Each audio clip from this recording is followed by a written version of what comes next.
Okay. This is gonna be a more serious talk.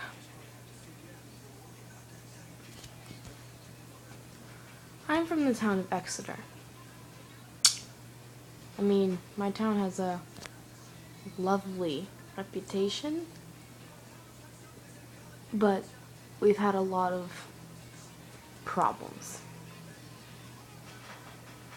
We recently lost, well, a few weeks ago, lost a fellow sophomore from high school that I go to.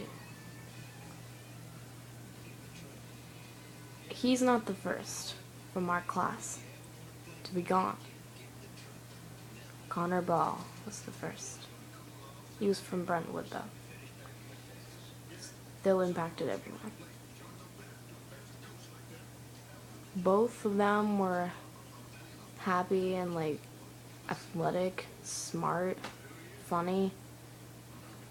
I've known Connor since 6th grade. I remember he was, good with politics. And Cody was just, I'd known him since 4th grade. Had the biggest crush on me, but I always turned him down. Don't know why. He always wrote me love letters.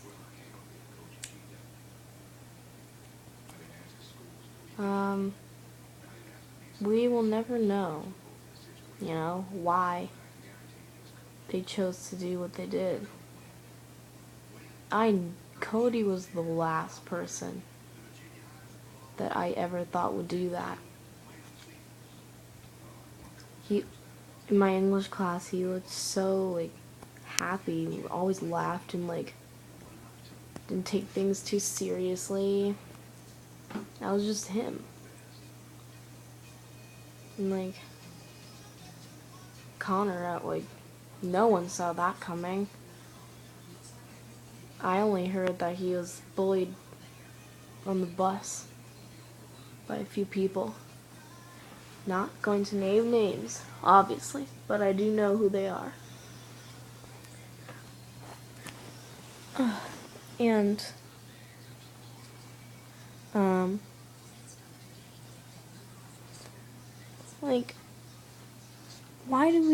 why? It's just the main question that's in everyone's mind. Why do we talk so much shit about each other? What is the point of that? What do you hope to accomplish by bringing someone's feelings down? Do you want to feel badass? Be oh yeah, I insulted them. Woohoo.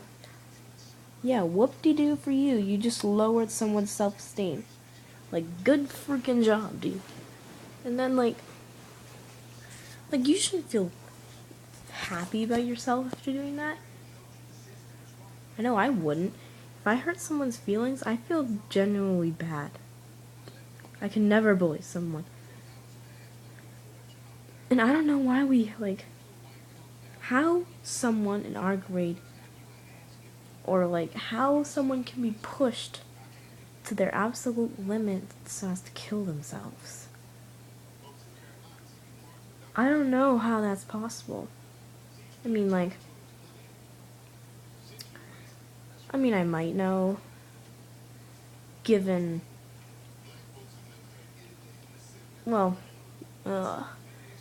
most people don't know this about me, because, one, I'm very quiet, and I rarely talk, unless someone talks to me first. So, I would know, because when, a year ago, I planned out my suicide for, November of last year. Or maybe earlier than that. Probably, August of last year. I planned it out. And it wasn't the first time I've done that. I've self-harmed. because someone along the line in my life made me feel so horrible about myself that I just wanted to go. Like, I didn't feel like I would amount to anything.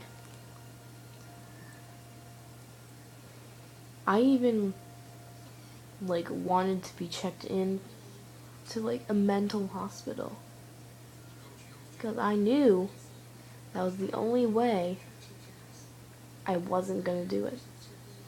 But I never did. Because something inside me told me, now is not the time for this. And this pain you're feeling will blow over. And it did. And I met my boyfriend of almost 9 months now. Freshman year. He never would have met me. My friends would have been traumatized forever because most of my friends I've known since kindergarten. They would have been traumatized. That's why I knew that at that time that was my only motivation to keep breathing. When someone brings you down so low that you don't want to breathe anymore, that you feel like you're nothing, that's fucked up. No one should make you feel like that. And if they do, they don't matter in your life. You don't have to listen to them. They obviously don't give a shit about you or what you're freaking going through. So, yeah. It's not... my class has lost two people. One on October 25th, or we found out 26th of last year. So the 1 year anniversary of that's coming up soon.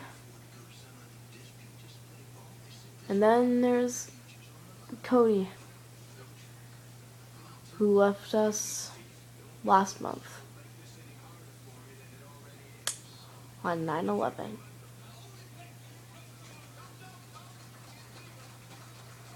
The both of their initials were CB, which we didn't realize until a little bit after, because we were just a little out of it. But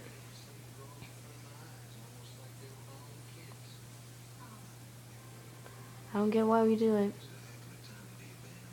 He's buried within a walking distance of my house. Like, I could walk there right now if I wanted to and visit him.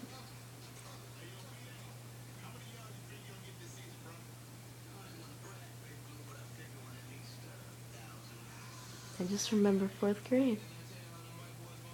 He was so nice to me. I was a total bitch to him, of course, because I didn't know at the time that what he was doing was sweet and not perverted. He said he wanted to marry me. I mean, that was a little forward, but still. I heard he played for junior varsity and sometimes varsity on football, and that he was really good at baseball. He had his license in a truck.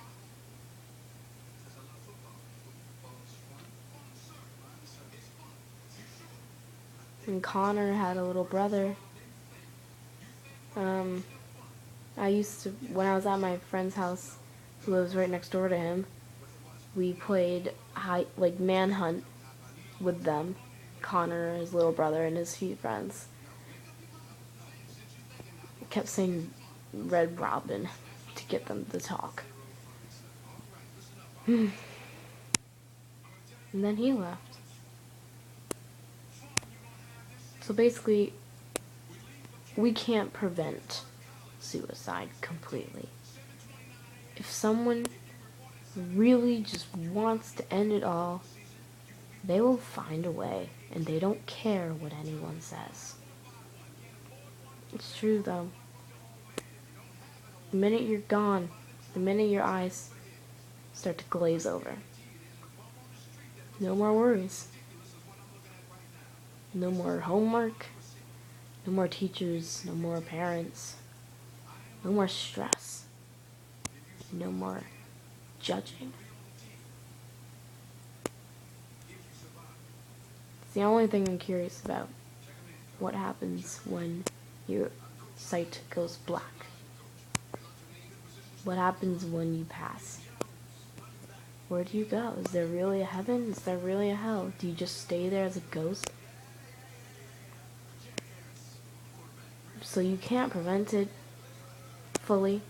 I mean, you can try and convince someone, but if they're past their breaking point, they're gonna do it anyway. You can't stop them. They've probably been planning it for weeks. So we just have to understand to stop what can cause people to want to do that, which is judging each other so harshly and so unnecessarily. I don't know. Just a thought. Toodles.